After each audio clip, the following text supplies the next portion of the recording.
No one would ever choose you. The words echoed through her skull like a death sentence. I have watched you longer than you know. Of all the cruelties she had endured, this night would carve the deepest scar. Tell me honestly, brother, if I release her from my claim right now, would you step forward? Or are you simply wounded that I took what you discarded? She had never shifted. Not once in 23 years. The prince abandoned her before the entire kingdom. What she never expected was that the Alpha King, his own brother, would walk past every noble woman in that hall and stop directly before her. The crack of wooden swords split the frozen morning air as Seren pivoted, narrowly avoiding a strike that would have shattered her collarbone. Her opponent, a broad-shouldered guard named Falk, grunted in surprise when her counterattack slammed the flat of her blade against his ribs. He staggered. She pressed forward. 3 more strikes and he was on his knees in the frost-covered dirt, wheezing for breath. Yield, Seren said, her voice calm despite the fire burning in her lungs. Falk spat into the mud. You fight like something's chasing you. She did not respond. She simply stepped back and raised her blade again, waiting for the next challenger. But no one moved. The training yard had fallen silent, and Seren felt the familiar prickle of hostile attention crawling across her skin. The Cursed One draws blood again. A honeyed voice drifted from the stone archway. Someone should remind her that skill with a blade cannot scrub the stain from her soul. Lady Lysara descended the steps with the practiced elegance of a viper, her silver hair catching the weak winter sun. Behind her trailed a cluster of noble daughters, their laughter sharp as broken glass. 23 years, Seren. Lysara stopped at the edge of the training circle, her ice-blue eyes gleaming with familiar cruelty. 23 years since you crawled into this world beneath a blood moon, and still your wolf sleeps. Perhaps it was never there at all. Perhaps you are simply hollow. She laughed, a sound like cracking ice.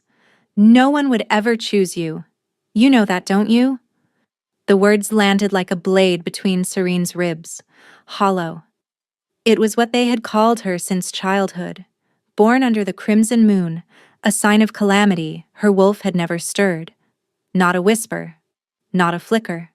While other children shifted for the first time at 12 or 13, Seren remained trapped in her human skin, an aberration in a kingdom of wolves. My wolf does not determine my worth, Seren said, sheathing her sword with deliberate slowness, as the guard bleeding at my feet can confirm. Lysara's smile flickered, a crack in the porcelain mask, before settling back into place. A sword cannot warm your bed, dear, and it certainly will not make Prince Theron see you as anything more than a passing amusement. The blow struck exactly where it was intended. Seren felt the impact somewhere beneath her ribs, in that guarded place she had fortified with years of silence and swallowed tears. Excuse me. She turned her back on Lysara before her expression could betray her. Some of us earn our place here with effort, not bloodlines. She walked away without waiting for a response, her boots crunching against the frozen ground, her heart pounding a rhythm of rage and shame. The castle corridors swallowed her whole. Cold stone walls, ancient tapestries depicting wolves mid-hunt, torches that flickered with shadows that seemed to watch her pass. And somewhere above, from the highest tower of the eastern wing, someone was watching. Seren felt it before she saw it. A presence pressing against her spine, a gravity that made the hair on her arms rise. She glanced upward toward the dark silhouette framed against the pale morning sky. King Kalen. Why is he always watching? Seren pushed the thought away. She had no time for riddles, not when her own heart was a battlefield she could barely survive. She remembered the first time she saw Prince Theron. She had been 11 years old, freshly orphaned, dragged to the castle by soldiers who called her cursed under their breath. Her parents had died defending the northern border, heroes who left behind a daughter no one wanted to claim. That day, Seren had been scrubbing floors in the servants' wing when Theron walked past. He was 12, golden-haired, with a smile that made the kitchen maids blush and stammer. He had stopped, looked down at her mud-streaked face, and laughed. "You missed a spot," he had said, pointing at a clean tile with mock seriousness. Then he had winked and tossed her an apple from his pocket. "Do not let them break you." It was nothing, a moment of idle kindness from a bored prince, but to Seren, starving for any scrap of warmth in that cold stone prison, it was everything. She clung to that apple core for weeks. She replayed his words every night before sleep. And when she grew older, when Theron began seeking her out between his courtly obligations, she let herself believe it meant something. He never promised anything. That was the elegant cruelty of it. He simply existed in her orbit, close enough to touch, but never quite within reach. A lingering glance across a crowded hall, his hand brushing hers when he passed her a book.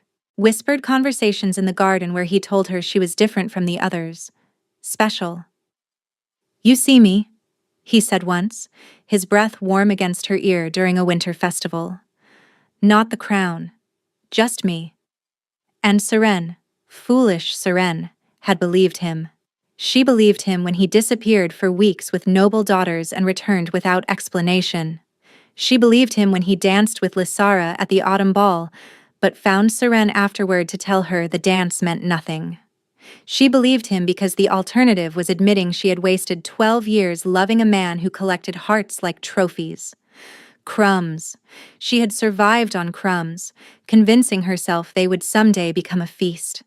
Now, walking through corridors that had witnessed every stage of her quiet heartbreak, Seren felt the familiar ache pulse beneath her ribs. The choosing ceremony was 3 weeks away, the ancient ritual where wolves claimed their mates beneath the full moon. Every unmated noble would be there, waiting to be chosen or to choose. Seren had never attended. What was the point? No one would claim a hollow girl. No one would bind themselves to a curse. But last night, Theron had found her in the library.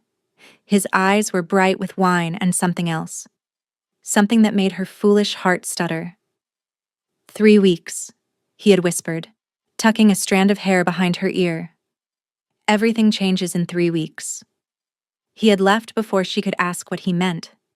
But hope, that relentless creature she could never quite kill, had awakened in her chest. What if he finally chooses me? The king's study overlooked the entire Western Valley, but Kaelin was not watching the landscape. He stood motionless at the window, arms folded behind his back, his gaze fixed on the training yard below, where a dark-haired figure had just disarmed the captain of his guard. Seren. He had watched her for years. At first, it was duty. Her parents had died saving his father's life during the Northern Siege. When the old king brought their orphaned daughter to the castle, he had made Kaelin swear to protect her, to ensure she was never abandoned. Kaelin had been 19 then, already carrying a crown too heavy for such young shoulders. He had kept his promise. From the shadows. Always the shadows. He watched her train until her hands bled. He watched her endure humiliations that would have broken warriors twice her age. He watched her rise, again and again, when anyone else would have surrendered to despair. Somewhere along the way, duty had become something else, something he refused to name. The door behind him opened without a knock. Only one person in the kingdom had that privilege. "You are brooding again, brother." Theron strolled into the study, plucking a grape from the silver bowl on Kaelin's desk. "It is unbecoming for a king." "And you are hungover again." Kaelin did not turn from the window. "It is unbecoming for a prince." Theron laughed, dropping into a chair with the lazy grace of someone who had never carried real responsibility. "The choosing ceremony is approaching. I am merely preparing myself for the occasion." "By drinking yourself unconscious every night?" "By celebrating." Theron's voice shifted, something sly creeping into its edges. "I have made my decision, you know, about who I will claim." Kaelin's jaw tightened. He already knew. He had seen the way Theron circled Seren, the way he kept her hoping with carefully measured attention.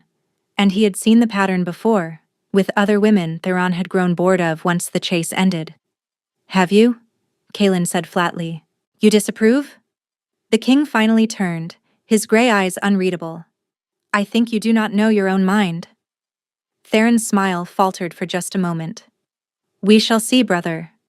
We shall see. He left the way he came, careless and confident. And Kalen returned his gaze to the window, to the girl still training in the yard below. You deserve someone who is certain of you.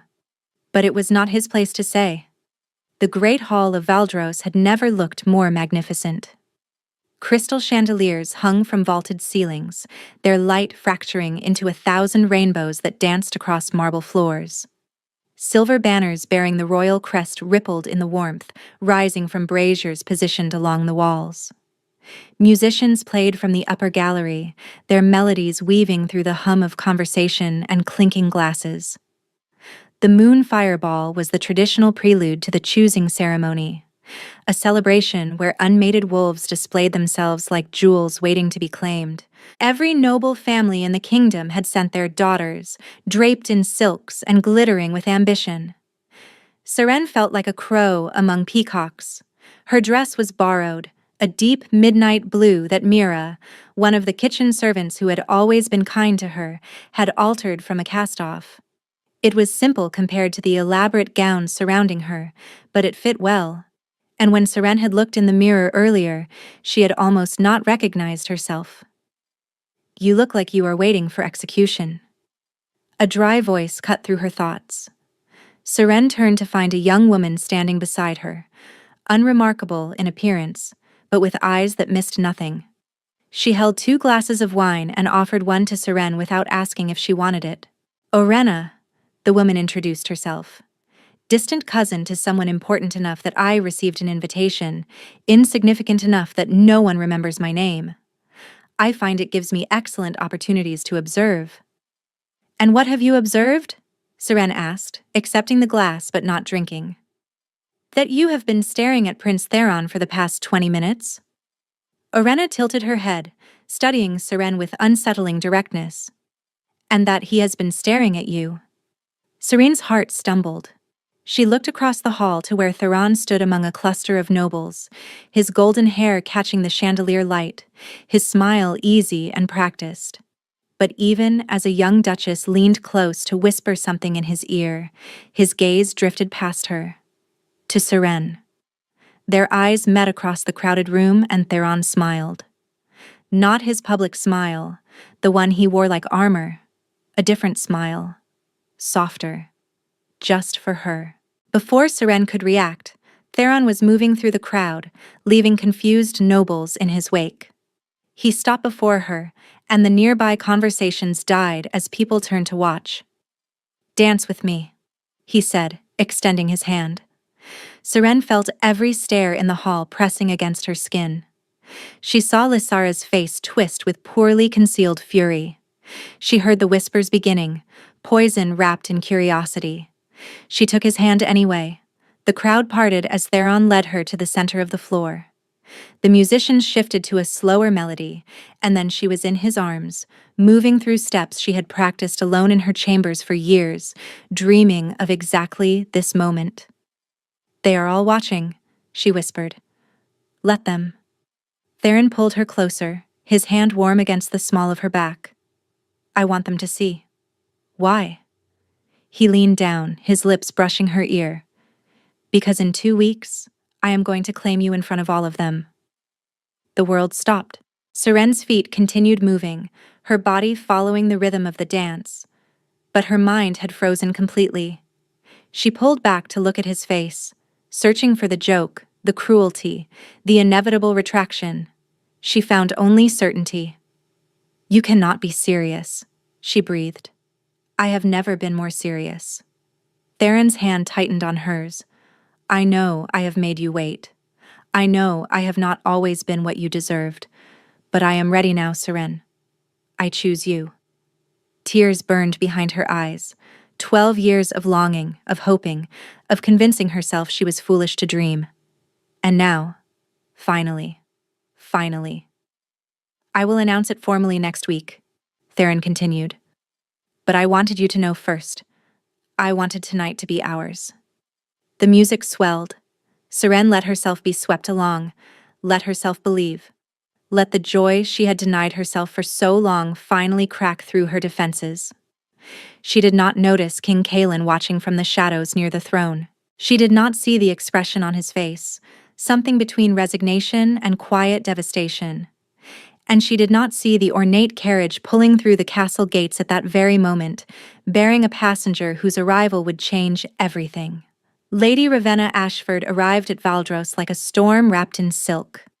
Seren first saw her the morning after the ball, crossing the courtyard in a traveling cloak of deep crimson that made her look like a wound against the gray stone. Her hair was black as a raven's wing, her features sharp and striking, her every movement calculated for maximum impact. "Who is that?" Seren asked Mira, who had come to deliver breakfast to her small chamber. Mira's round face tightened. "Lady Ravenna, daughter of Duke Ashford from the eastern provinces." She lowered her voice. "They say she has left 3 broken engagements in her wake. Lords, all of them, who were besotted 1 month and ruined the next. Why would she come here?" "The choosing ceremony." Mira set down the tray, her eyes troubled. "They say she came for the king." Seren felt something cold slither through her stomach, though she could not explain why. The king was not her concern. Theron was her future now. But as the days passed, Ravenna's target became increasingly unclear. She appeared everywhere. In the gardens when Seren walked to training. In the corridors when Seren returned to her chamber. At meals, where she somehow always secured a seat near the royal family.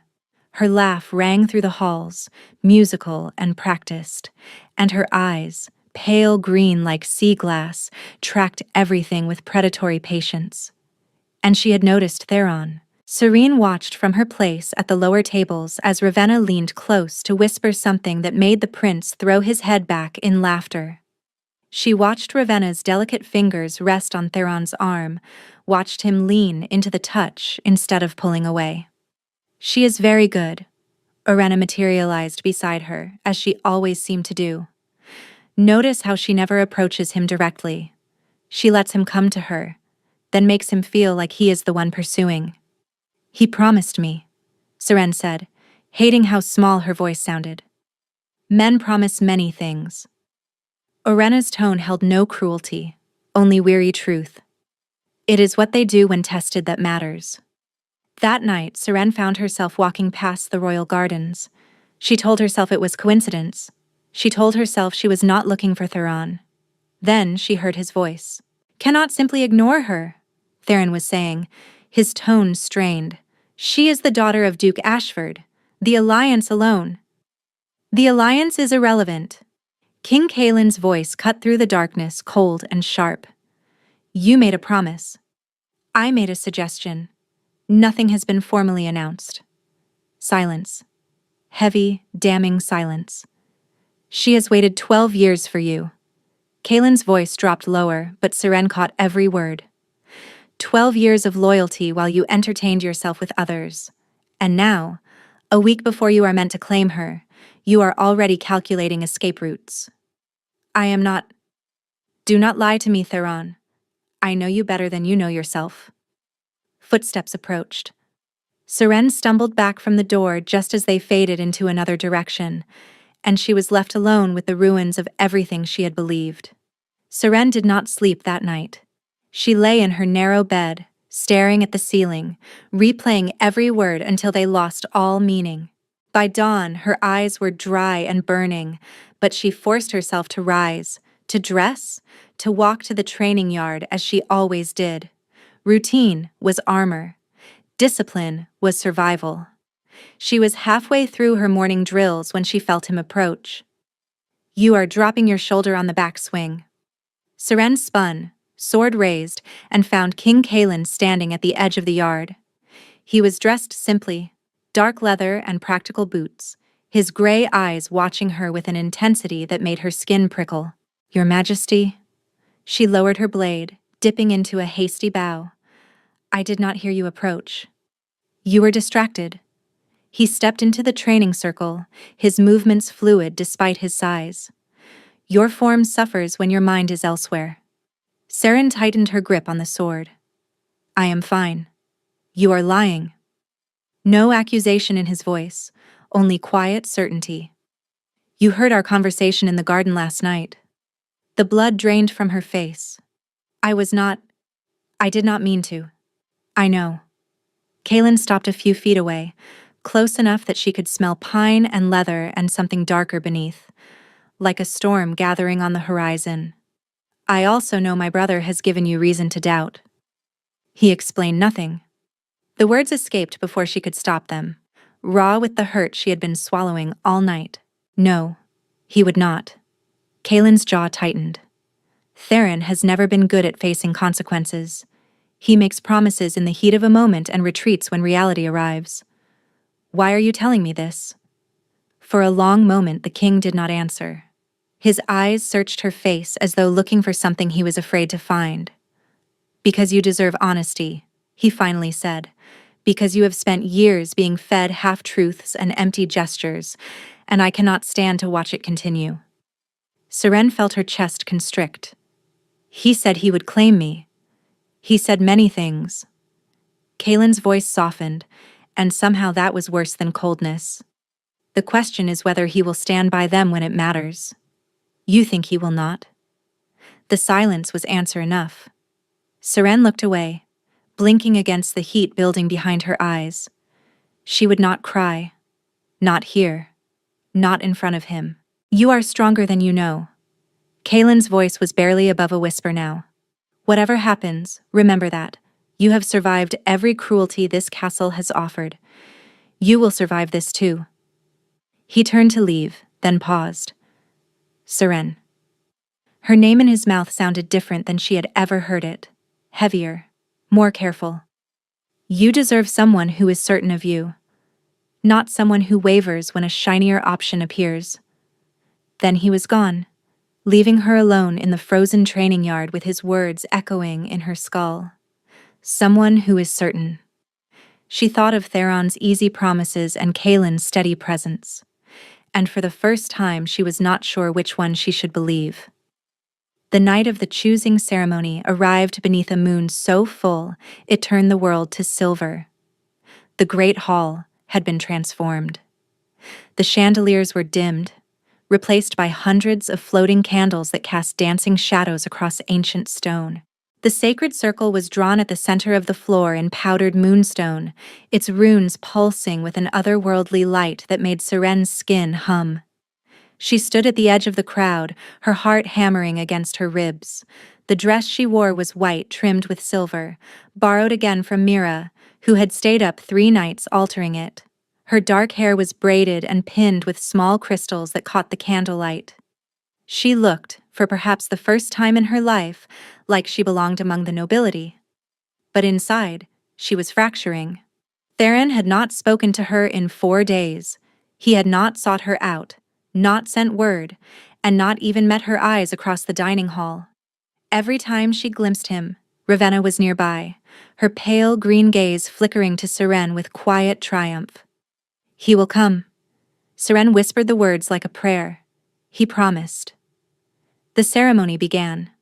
One by one, the eligible wolves were called to the center of the circle to make their claims. Serene watched couples form, some expected, others surprising, each union sealed with clasped hands and formal declarations. The crowd applauded politely, their smiles calculated, the entire ritual a political dance disguised as romance. Then the herald's voice rang out. Prince Theron Valdros, second heir to the throne, step forward to make your claim. Seren's breath stopped. Theron walked to the center of the circle, his golden hair gleaming, his posture perfect. He looked like a painting come to life, every inch the prince she had loved since childhood. She stepped forward. It was what they had discussed, what he had promised. She felt the crowd's attention shift to her, heard the whispers begin, saw Lysara's face twist with anticipation of her humiliation, but Seren kept walking. 12 years. She had waited 12 years for this moment. Theron saw her approaching. Their eyes met across the sacred circle, and he looked away. This cycle, Theron's voice rang clear through the silent hall. I claim no one. The words struck her like a physical blow. Seren stopped. Her feet simply ceased to move, rooted to the moonstone floor as though the runes themselves had trapped her. The silence that followed was absolute, a void where her heartbeat should have been. Perhaps at the next ceremony, Theron added, still not looking at her, when I have had more time to consider. More time. The whispers started. Then the murmurs. Then the poorly concealed laughter from those who had always known this would happen, who had been waiting for the hollow girl to finally be exposed. Seren could not move, could not breathe, could not do anything but stand there, frozen in the center of 100 staring eyes, more naked than she had ever been in her entire life. She saw Ravenna's smile, sharp and satisfied. She saw Lysara's hand pressed to her mouth in mock sympathy. She saw Orena's face, pale with genuine pity. And she saw King Kaelin. He sat on the throne at the back of the hall, motionless as carved stone. But his eyes were fixed on her, and in them she saw something that cut through her humiliation like a blade. Fury. Absolute, barely contained fury. Seren tried to step back, tried to find the strength to turn and flee, to escape before the last fragments of her dignity crumbled completely. Then Kaelin moved. The king rose from his throne, and the hall fell instantly silent. He descended the dais steps with slow, deliberate strides, each footfall echoing against the stone like a drumbeat. His face was carved granite, but his eyes burned with something that made the nearest nobles shrink away. He walked past the elders, past the counselors, past his own brother who had gone pale as fresh snow, and he stopped directly before Seren. The entire kingdom held its breath. Kaelin's gray eyes held hers, and in that moment, Seren forgot about the crowd, about Theron, about every humiliation she had ever endured. There was only him. Only the impossible intensity of his gaze. Only the question written in every line of his face.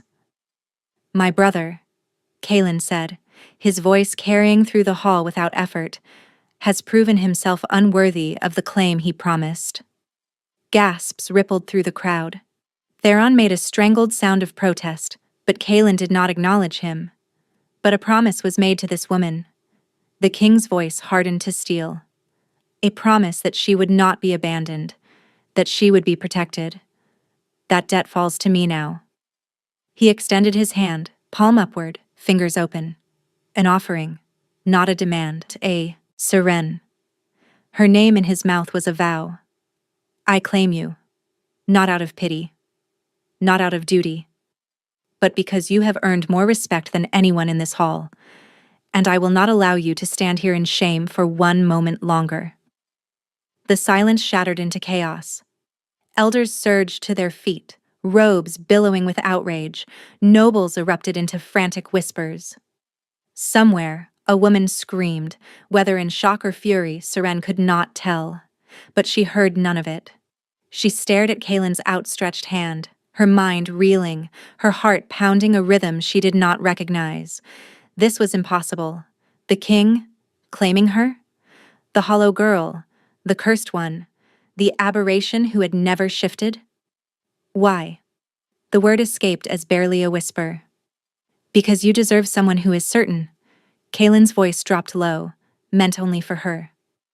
"And I have never been more certain of anything in my life." Seren looked at his hand. She looked at his face, searching for deception, for mockery, for any sign that this was another cruelty waiting to unfold. She found only truth. Her hand rose before her mind could stop it. Her fingers touched his palm, and the moment their skin connected, something happened. A spark. Not metaphorical, but real. Heat surged through her chest, climbed her spine, made every nerve ending sing with a sensation she had never experienced.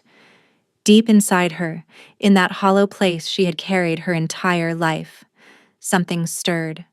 Something ancient. Something powerful. Something that had been sleeping for 23 years. Serene gasped, her knees buckling.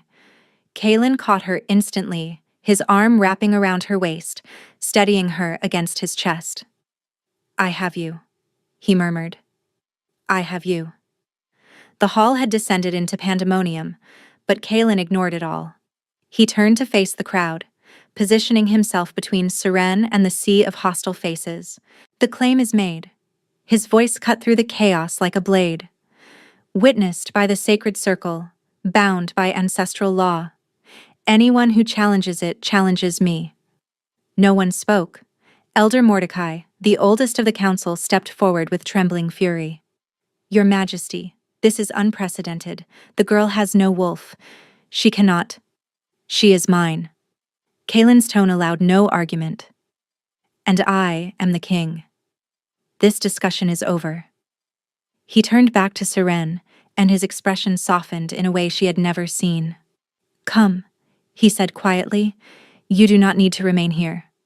Seren let him guide her toward the doors, past the gaping nobles, past the furious elders, past Ravenna frozen in disbelief, and past Theron, whose face held an expression she would remember for the rest of her life. Not anger, not jealousy, devastation. The chambers were larger than any space Seren had ever occupied. Velvet curtains framed windows that overlooked the moonlit gardens. A fire crackled in a marble hearth, casting warm light across silk-covered furniture and shelves lined with leather-bound books.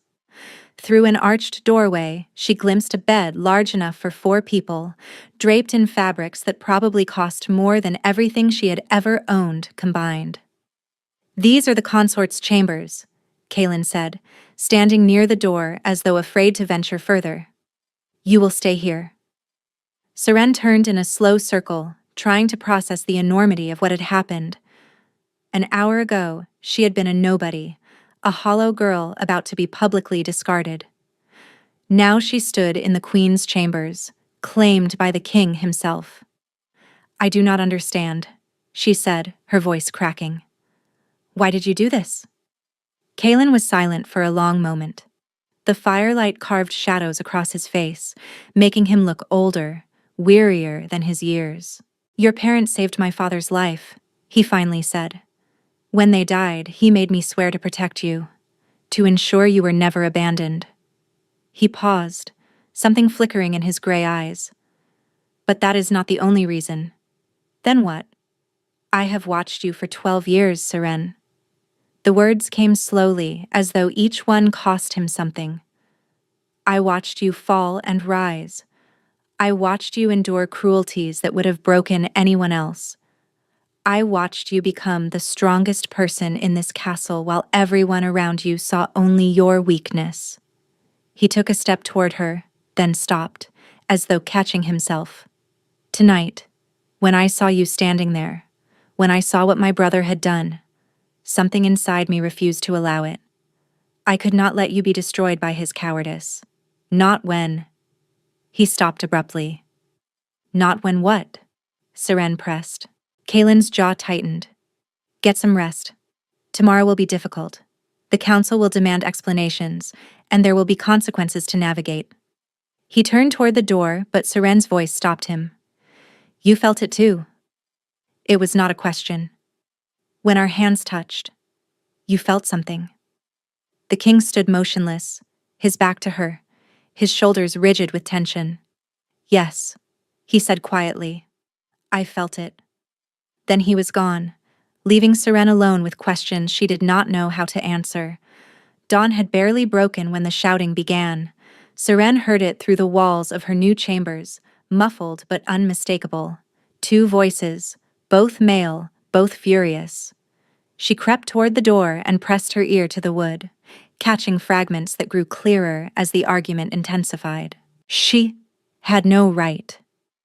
You forfeited that right when you abandoned her. She was mine. She was never yours."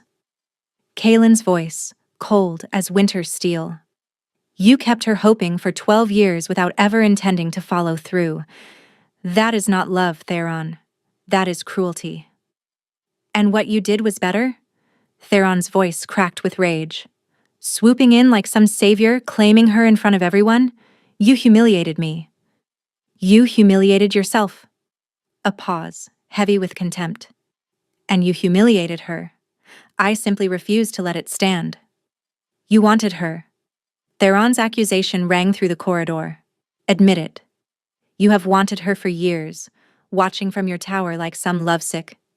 Careful, brother. Kaelin's tone dropped to something dangerous. There are lines even you should not cross. Tell me honestly, then.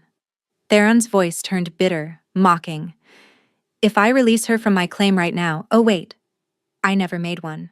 But if you release her from yours, would I step forward? Is that what you want to know? Or are you simply wounded that I saw through your noble act? Silence stretched, taut as a bowstring. The question, Kaelin said slowly, is whether you would claim her because you want her, or because your pride cannot stomach that I did. Tell me, Theron. If I withdraw my claim this very moment, would you step forward? Or is your pride simply bruised? No answer came.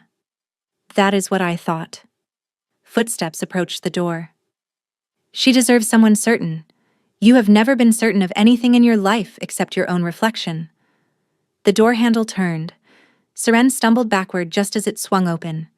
Theron stood in the doorway, his golden hair disheveled, his eyes wild with an emotion she could not name. Behind him, Kaelin watched with cold fury. Seren. Theron stepped toward her. Tell him this is not what you want. Tell him you were waiting for me. She stared at the man she had loved for 12 years. The prince who had fed her crumbs while feasting elsewhere. The coward who had left her standing alone in front of the entire kingdom. I was waiting for you, she said slowly. For 12 years I was waiting. And you left me there, Theron. You looked at me and walked away. I needed time. You needed an escape. Seren felt something shift inside her, some final chain breaking loose. And you found one? So do not stand here now pretending you wanted me. You never wanted me. You wanted me to want you. Theron's face crumpled.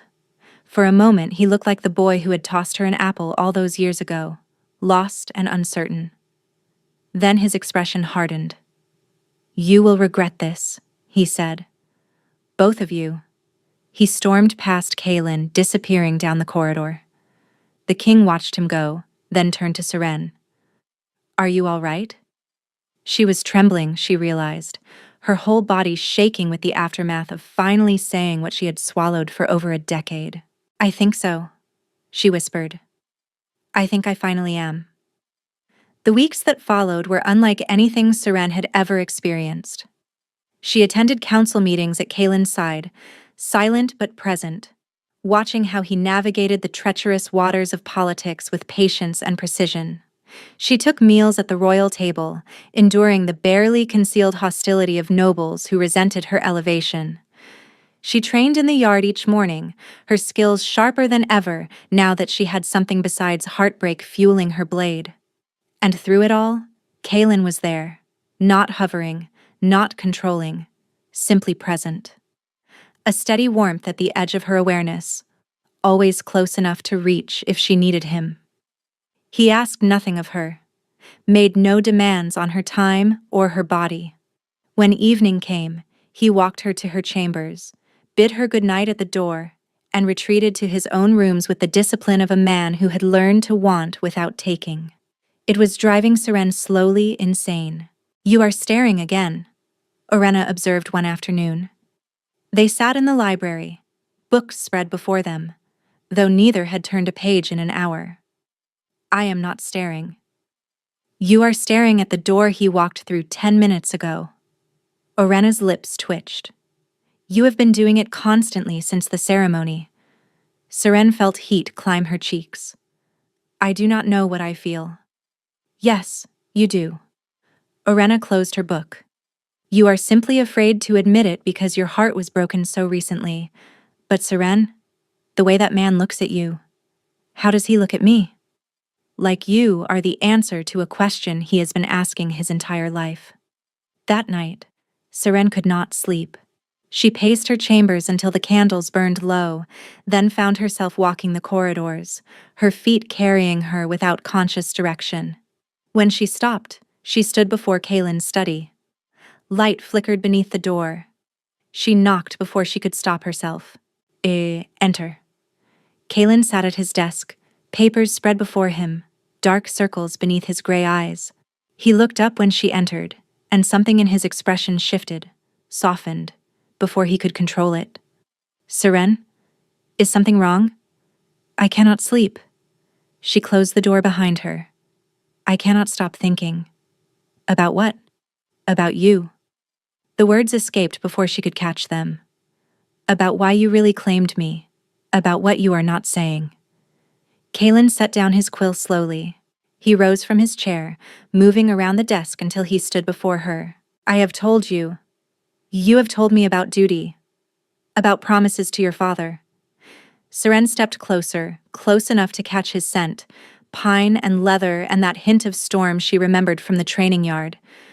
But that is not why your hand trembles when you touch me. That is not why you look at me like... Like what?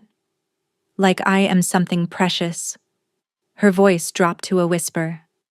Like you have been waiting for me. Kalen closed his eyes. When he opened them again, the careful control he always wore had cracked, revealing something raw beneath. Because I have been, he said. Gods help me, Seren. I have been waiting for you since the day you arrived at this castle, covered in mud, with more fire in your eyes than any warrior I had ever seen. She kissed him. It was not gentle. It was not cautious. It was years of loneliness and longing crashing together, her hands fisting in his shirt, his arms crushing her against his chest. He kissed her like a drowning man finding air, desperate and reverent all at once. When they finally broke apart, both gasping, Kalen pressed his forehead to hers. If we continue this, he breathed, I will not be able to stop. Then do not stop. His control shattered. Seren woke to moonlight streaming through unfamiliar windows. She lay in Kalen's bed, wrapped in sheets that carried his scent, pine and wood smoke and the warmth of his skin, her body aching in ways that made her blush. Beside her, the king slept deeply, one arm still draped across her waist as though afraid she might vanish. She studied his face in the silver light. The hard lines had softened in sleep, making him look younger, more vulnerable than his 31 years. This was not the distant king who watched from towers and spoke in commands. This was just a man who had been alone for too long, a man who had chosen her. The thought sent warmth flooding through her chest, and then something else. A strange heat, different from desire, rising from somewhere deep inside. Her skin prickled, her bones hummed with the frequency she had never felt. What is happening to me? Seren slipped from the bed, wrapping a sheet around herself, and moved to the window. The moon hung full and heavy in the sky, closer than she had ever seen it, so bright it hurt to look at directly. And when she looked at it, something inside her answered. A pulse. A recognition. A call she had been deaf to her entire life, suddenly ringing clear as a bell. Pain lanced through her spine. Serene gasped, doubling over, her hands bracing against the windowsill. Fire raced through her veins, not burning but transforming, reshaping, awakening. Seren. Kalen was beside her in an instant, his hands gripping her shoulders, his eyes wide with alarm. But when he saw her face, his expression shifted to something else entirely. Wonder. Your eyes, he breathed. They are glowing. Another wave of pain. Seren cried out, dropping to her knees. Her bones were shifting, cracking, reforming. Her skin rippled like water disturbed by a stone. And inside her mind, a voice she had never heard before finally spoke. I am here. I have always been here. I was simply waiting for you to be ready. Let it happen. Kalen knelt beside her, his voice steady despite the chaos. Do not fight it. Let your wolf through. Seren surrendered. The transformation took her completely. One moment she was a woman, terrified and trembling. The next, she was something else. Something powerful. Something ancient. She opened her eyes. The world had changed. Colors were sharper. Sounds clearer. scents layered with information she could not have imagined. She looked down and saw paws where hands should be, fur black as midnight, claws glinting in the moonlight. I shifted. After 23 years, I finally shifted. She lifted her head and caught her reflection in the window. Her wolf form was massive, larger than any female wolf she had ever seen, nearly matching the great alphas in size, and her eyes. Her eyes burned gold, bright as captured sunlight. Kaelin shifted beside her. Where the man had knelt, now stood a wolf of pure silver, his eyes the same gray they had always been but deeper somehow, filled with an intelligence that was both human and not. He approached her slowly, reverently, and touched his muzzle to hers. Mate. The word echoed between them, not spoken but felt, a truth that resonated through every fiber of her being. The bond. When we touched at the ceremony, it woke something. And tonight it completed. Seren felt it now, the connection between them, a golden thread linking her soul to his. She could feel his emotions as clearly as her own, wonder, joy, and a fierce protective love that stole her breath. She shifted back without meaning to, the transformation smoother this time, and found herself human again, kneeling on the cold floor. Kaelin shifted with her, immediately wrapping his arms around her trembling body. "You are a true wolf," he murmured against her hair. "You always were. It was simply sleeping, waiting for the bond to wake it. I do not understand." Tears streamed down her face. Why now? Why after all these years?